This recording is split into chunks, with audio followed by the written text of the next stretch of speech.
actually sunny with a lot of nice fall colors today. And what's going on today? This was actually really interesting. How about flying a drone around that can actually detect, I guess, vital signs from people? This one says, US troops test aerial drone that relays vital signs of wounded on the ground. A medical drone the Army is testing may one day prove the difference between life and death for American troops in combat. Iowa National Guard soldiers train with a drone that can scan wounded troops from the sky to get vital signs like heartbeat and breathing rates. Army officials said Wednesday the drone also sets a geolocation pin to help medics find the wounded. I can imagine this being used just as an everyday drone too, right? Just to help people in need of an emergency.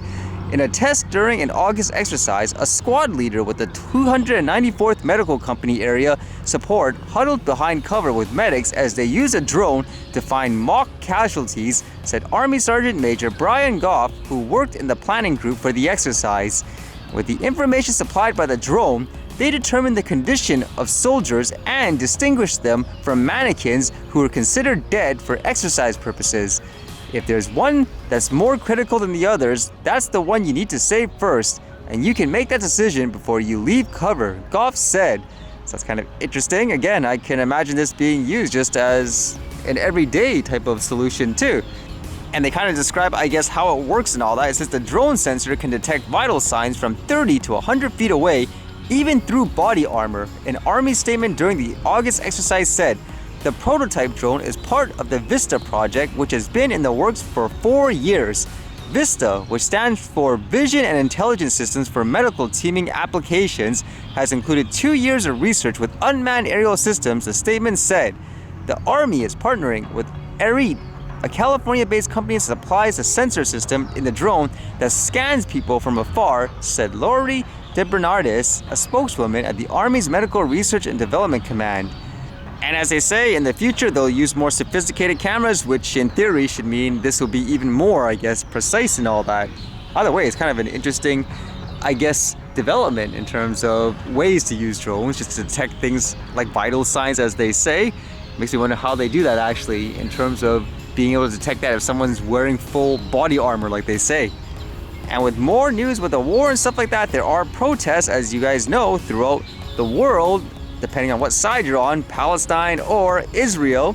And apparently in France, they're actually banning, I guess, Palestine rallies. It says here, France uses tear gas on banned pro-Palestinian rally as Macron calls for calm. French police using tear gas and water cannon to break up a banned rally in support of the Palestinian people in Paris on Thursday as President Emmanuel Macron urged the French to remain united and refrain from bringing the Israel-Hamas conflict home. Macron's interior minister had earlier banned pro-Palestinian protests, saying they were, quote, likely to generate disturbances to the public order. France is home to Europe's largest Muslim and Jewish communities. The Middle East conflict has often stoked domestic tensions in the past, and from the looks of it anyways, even though they banned it, people are doing it anyways, so it makes you wonder if they're going to be able to control this, because I would imagine during these times, that's a way to make people want to do it even more, so who knows? Because that goes into the other thing I read yesterday where that former Hamas leader or something like that were telling people to take action, like apparently on Friday the 13th. So it makes you wonder if this will actually spark even more, I guess, conflict in that way, because I could see one side saying, hey, you're suppressing us and so forth, so they've had enough and all that. And this was kind of a fascinating story here where during the lockdowns and all that here, they basically forced travelers to use this thing called an ArriveCan, which is supposed to be an app of sort to determine, hey, is this guy, for example, vaccinated to enable them to travel and all that. But apparently there's some kind of scandal with this. I wouldn't be surprised if that's the case, where certain companies were getting millions of dollars to develop this app, which a lot of people, I guess, would say, how did this thing cost that much money? So it's kind of interesting where you can see, I guess, there's debates about it and an RCMP investigation. Like this one says, law-abiding Canadians were unlawfully detained and forced to pay exorbitant quarantine costs and fines associated with ArriveCan. Now, we learned the company responsible is under RCMP investigation. So there's some comments, for example, from those senators, I believe. My question is for the government leader in the Senate. Senator Gold, yesterday we learned that the RCMP is investigating the outsourcing of a CBSA contract involving the same companies at the center of the $54 million ArriveCan boondoggle. The same boondoggle that saw Canadians who were exercising their right to return home slapped with fines as high as $8,500. And then they were threatened with more fines if they were caught breaking the quarantine as high as $750,000. It was bad enough when we thought these fees were being levied to pay for your government's complete failure in awarding this outrageous contract in the first place.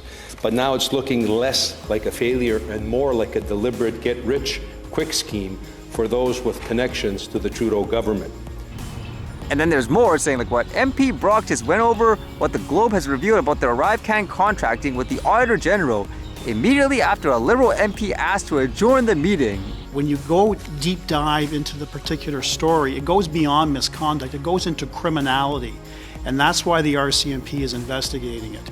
There are allegations regarding identity theft, fraudulent, forged resumes, contractual theft, fraudulent billing, price fixing, collusion, all with senior bureaucrats with the Government of Canada and the three contractors in question, GC Strategies, Dalian Enterprises.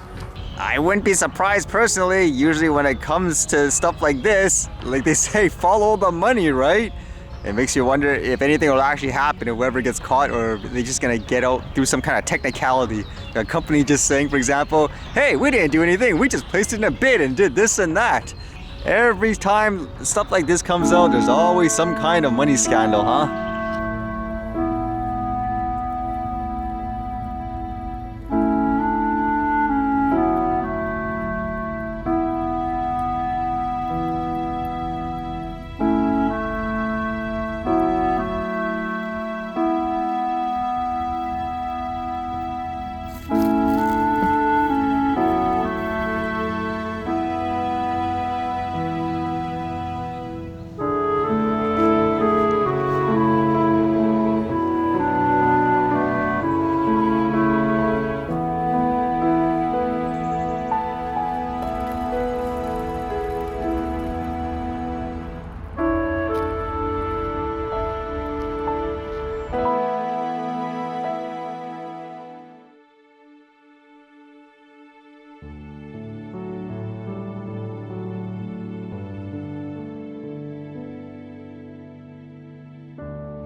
Alright, see you guys later.